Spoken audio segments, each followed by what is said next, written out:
The rate of inflation in many parts of the world has come down, and in South Africa, October's CPI inflation rate was 2.8% year on year. In other words, from October last year to October this year, only a 2.8% rise. Now, some people ask me, come on, let's get real. The cost of living has risen far more than 2.8% over the past 12 months. And I think there's some important things to point out here that are misunderstood. I certainly can't vouch for the absolute accuracy of all the surveys of the individual products in the CPI, but there are some catches over the longer run or whatever which people misunderstand. Now, the first thing is to talk about the composition of the CPI. It's not a cost of living index. It's a consumer price index of consumer goods and services. So when interest rates rise on all your debt, that's not reflected in the consumer price index necessarily. It's consumer goods and services. That's the most important thing. Secondly, it's important to understand that there's certain products in there which we don't buy every day. We might buy once a year or even less. All the technology-related products. Some of them have very low rates of inflation over time. We tend to notice more food prices, for instance, because we go shopping regularly. It's high frequency purchases. We saw last week the price of meat was X, and now we see this week it's Y. We notice those high frequency purchases more, but they are not the only thing in the CPI. Just to give you an idea of how interesting the CPI is, rentals, residential rentals are included in the CPI. Now, for rental tenants, they will say, well, yes, it should be, we rent.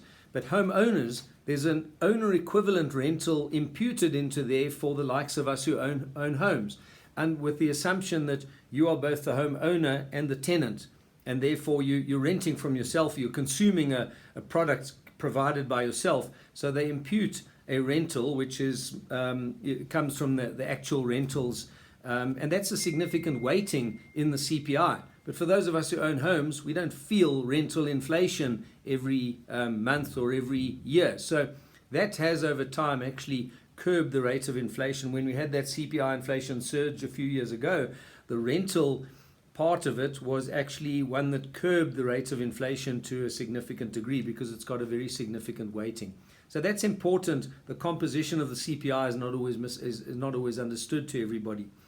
We also we've got these various cognitive biases, and we tend to zoom in on increases because they're a problem and not on when we don't notice decreases. That's normal in human beings. For instance, if someone provides you with a service and the service is reliable, we kind of don't notice it, we forget about it. As soon as it goes wrong, then we notice it and we pounce on it.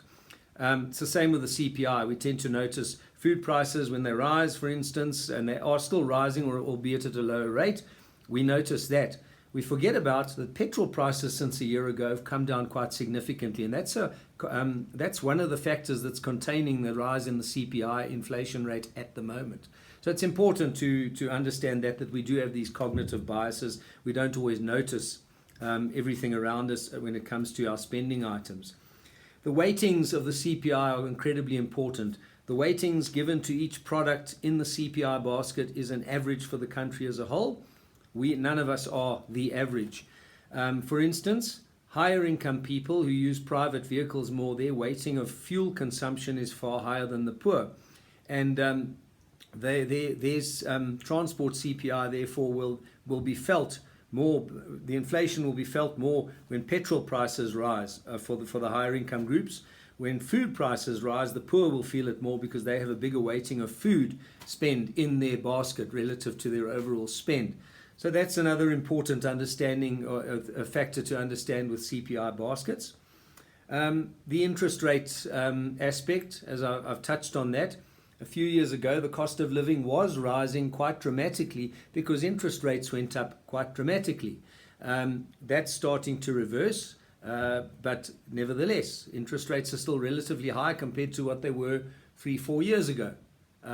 That takes its toll on the cost of living, but it's not measured in the CPI necessarily. And then there's personal taxes. Personal and wealth taxes as a percentage of total income for the household sector have risen quite significantly since the mid 2004, 2005 to the present day, with National Treasury not fully adjusting tax brackets upwards for inflation bracket creep for wage inflation bracket creep over time.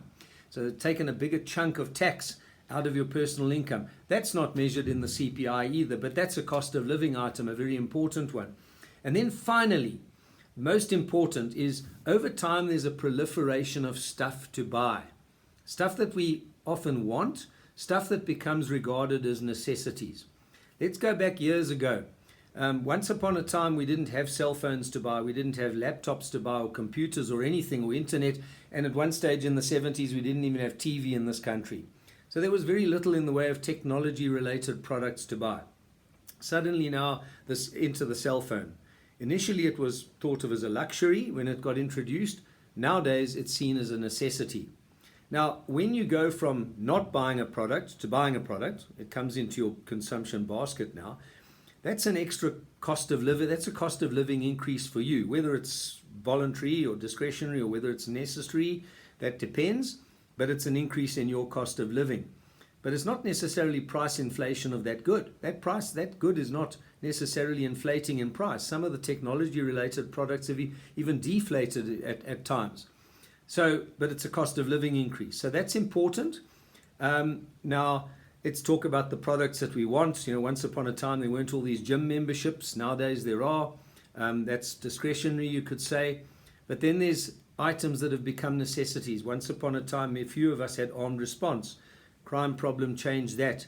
Many people have armed response and various security gadgets and cameras around and fencings and walls and all sorts of things which cost money around their homes, which 30, 40, 50 years ago they never had. That's a proliferation of necessities. Alternative energy supplies, because of a lack of reliability of energy in South Africa, that has proliferated and become necessity. Water filters on taps.